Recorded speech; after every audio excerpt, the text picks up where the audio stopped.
ഇന്നൊരു സോയ ചുക്ക മസാല തയ്യാറാക്കി നോക്കിയാലോ. ഒരു പാനിലേക്ക് പെരിഞ്ചീരകം, കറിവേപ്പില, സവാള എന്നിവ ചേർത്ത് ഒന്ന് വഴറ്റിയെടുക്കാം. ഇനി ഇതിലേക്ക് ആവശ്യത്തിന് ഉപ്പ്, തക്കാളി എന്നിവ ചേർത്ത് നന്നായിട്ട് വഴറ്റിയെടുക്കുക. പൊടികളായിട്ട് മുളക് പൊടി, മഞ്ഞൾപ്പൊടി, മല്ലിപ്പൊടി എന്നിവ ചേർത്ത് ഒന്ന് മിക്സ് ചെയ്തെടുക്കുക.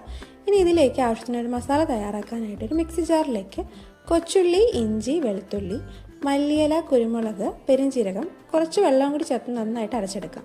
ഇനി ഇതിലേക്ക് ചേർത്ത് നന്നായിട്ട് വഴറ്റിയെടുക്കുക. ഒരു പച്ചച്ചോവ പോകുന്ന വരെ നന്നായിട്ട് വഴറ്റിയെടുക്കുക. ഇനി ചൂടുവെള്ളത്തിൽ നല്ലോണം സോക്ക് ചെയ്ത് എടുത്തിരിക്കുന്ന സോയയും കൂടി ചേർത്ത് നന്നായിട്ട് മിക്സ് ചെയ്ത് കൊടുക്കുക. വളരെ കുറച്ച് വെള്ളവും അതുപോലെ തന്നെ ഗരം മസാലയും കൂടി ചേർത്ത് നന്നായിട്ട് മിക്സ് ചെയ്ത് അടച്ച് വെക്കുക. തുറന്ന് നോക്കുമ്പോൾ ഗ്രേവിയൊക്കെ ഒന്ന് വറ്റി സെറ്റായിട്ടുണ്ട്.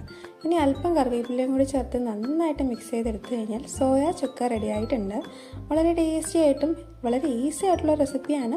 മറക്കാതെ ട്രൈ ചെയ്ത് നോക്കുക. അപ്പോൾ ശരി, ബൈ.